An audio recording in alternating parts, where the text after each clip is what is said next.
Hey, welcome back. It's Dr. D here. Listen, what is the role of emergency management? Well, we put a Substack article up over on, follow me at Jeff Donaldson over on Substack, and we got the podcast Inside My Canoe Head, best podcast in preparedness around in the world.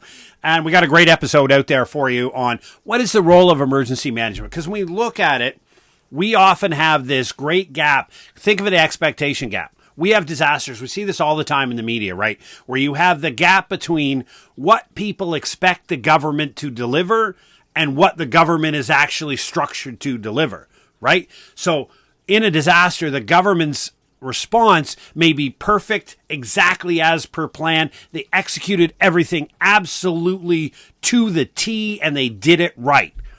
Except if you ask the people. You ask the people, they're like, no, they weren't here. They didn't do this. They didn't do that. They didn't do this. But that's not what the government plan said they would do. That's not what the government was funded and structured and organized to do.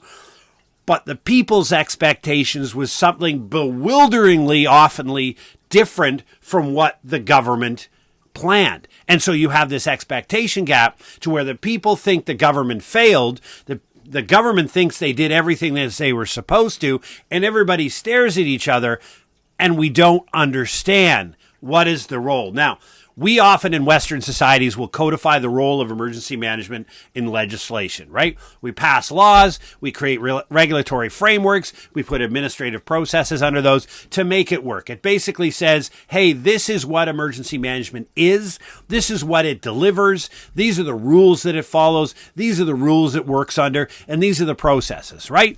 And we see that, and the emergency management practitioners will look at it and say, that's right. From the government theoretical view, it is right. The government wrote the policy. The practitioners had a say in the policy. We'll get to that in a second. And they think it's right. But the population looks at it and goes, hey, bud, that's not what I want you to do. No, I want you over here doing this. I'm not worried about what you think is important.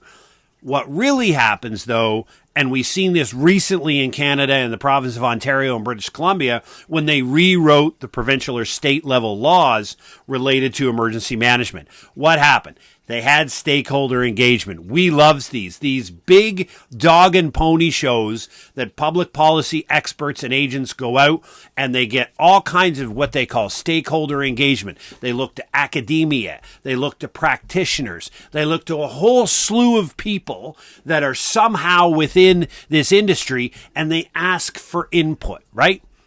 Often though, and this especially happened in Ontario and British Columbia, is there was exceptionally little change in the original draft legislation. So often what these exercises are used for is so the box can be checked in the engagement strategy. We engage the people that would be affected. We engage the population. We ask them for their opinion, and yet we still put the same set of laws that we were generally intending to anyhow, because guess what? We're the experts, we're the academics, we're the researchers, we're the practitioners, and we're the public policy experts. We know what's best, so we put the system in place. The problem, again, is nobody's challenging your level of knowledge and accurate, right? I'm an academic. I'm a professor in disaster and emergency management. I've contributed to some of these things, and I give my advice, but I give advice. I don't write the rules. The policy experts do. My PhD is in public policy. I've got a lot to say about how policy experts work within governments. That's fine. The problem is when you don't listen to what the population wants, you lower institutional trust. And we know from the pandemic, whether what side you're on or not, there is a decrease in the level of institutional trust in government and institutions, right? It's at least stagnant, if not on some type of managed decline. Populations are generally looking at the government and saying, hey, what are you doing over there? The reason that makes a big difference in emergency management is this. If you don't have that expectation gap closed, governments issue crisis communications. They issue preparedness communications, which are those general, ongoing, vague things about telling you what to do to be ready for an emergency, this, that, and everything. And then when an event does occur, they issue crisis communications, emergency alerts, WA alerts, different types of alerts depending on your state or province or governance, but alerts that are pushed to you to your cell phone.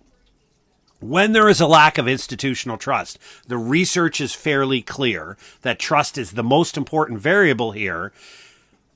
Populations will look at your message and go, I wonder why they're telling me this. I wonder what their intent is. I wonder what the message behind it that they're not fully disclosing to me is. There is a speckle of distrust in there. And as soon as you do that, you undermine the intent of the emergency message, right? Because the government thinks it knows what is the best thing to do in an emergency. The government's giving you what it would like you to do, and it's giving you the set of behaviors that it would like you to adopt. Evacuation, whatever it may be. If you don't believe and have institutional trust in that the government has your interest at best heart and that you don't see the role you want emergency management to play in the execution of tasks in an event or even pre-event, then your likelihood of adhering to and adopting these behaviors goes down. So not involving the community in building a collaborative across relationship emergency management role. So it's clearly delineated exactly what the role is, what the expectations will deliver. You have people who won't listen to your message, which creates greater problems. The other point being is, and this is a pushback on the population, is public sector agencies are expensive. Why? Because if you want a robust capability and capacity to be sitting around waiting for the big bad day to happen, that costs a lot of money, right? It's like my previous career. I spent 28 years in the Army, right? You go to war with the army that you have, not the one you want. Modern conflicts are not going to allow for 2 to 3 years for mobilization of populations and industry, right? You're going to go fight and win or lose with what you have. Emergency management is the same way. When the balloon goes up and a big, bad, rapid onset event happens, the government will respond for which you funded. If you want a robust emergency management capability that does incredible things for the population and is there when you need it, you have to pay the tax bill. And this is part of the problem that people don't want to do. They want higher expectations, great levels of service, but as soon as you come to them looking for a taxation bill, they're like, no, the other guy, that big evil corporation or those big wealthy people over here, everybody else but me has to fund this. And this is part of the problem that we have. So if you're not willing to fund it, then that's fine. If you don't want to submit the money, then let's come to an agreement on what the lesser amount of taxes you're willing to pay will deliver. Why is that important? Well, unapologetically, that's the point where we translate and move forward and say, okay, now the community has a role.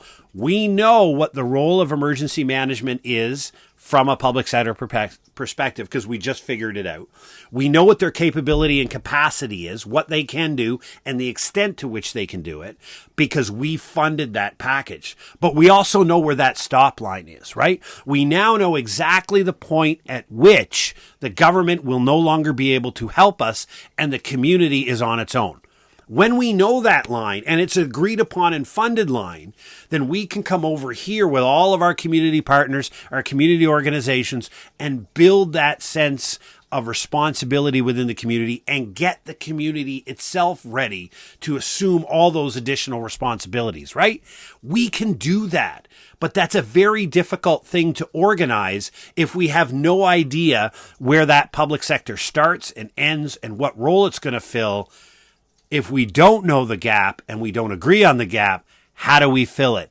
And that's the problem with not having a very specific codified roles and responsibilities in emergency management that's not just dictated by a policy expert in a cubicle, but is agreed to by the population. Yeah, it's tough. Yeah, it's the hard way. Yeah, it's a lot of compromise and discussion. But hey, we used to negotiate, collaborate, and have discourse. Now, It's more about everybody else's fault and I'm the professional victim. Nobody was here to help me and everybody failed me, instead of a sense of a personal responsibility, which again is easy to build once we know what the other guy's going to do. Stay safe, my friends.